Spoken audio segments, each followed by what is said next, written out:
Hi guys! Pauwi pala ako nito galing work at may nakita akong lato.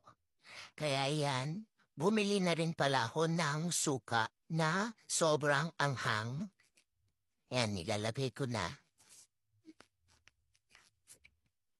At magti-testing muna tayo kung kaya ba natin talaga yung anghang. So ganyan siya guys, maliliit siya. Maliliit na bilog-bilog. Yan. And natikman ko, kaya sabi ko kaya naman. So let's go!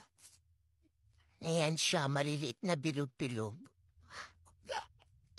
Ayan, dapat pala transparent na yung paglalagyan ng suka.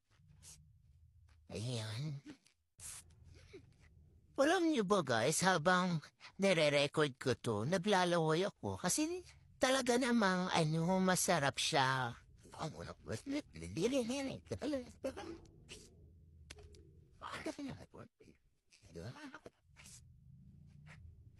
O diba, nakakatakam.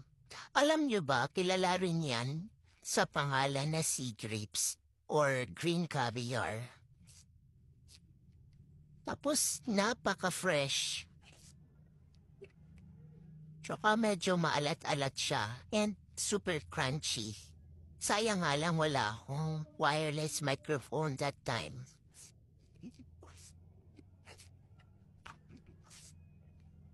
Alam nyo, try nyo rin kung hindi nyo pa natatry. Lato yung tawag nito sa amin eh. Kaya mga ko. Bangin natin na ang lato.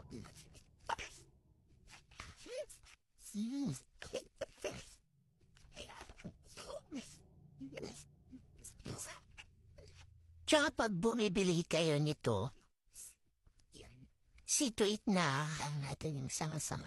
Hugasan lang talaga ng mabuti. Saw-saw sa suka.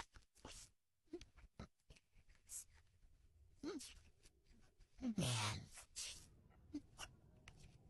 Oh.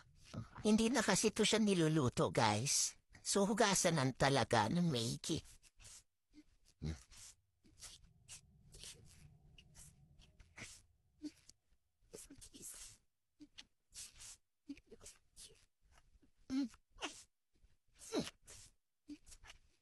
Tumutulo na yung sipon ko niyan, guys. Ha? Sobrang anghang.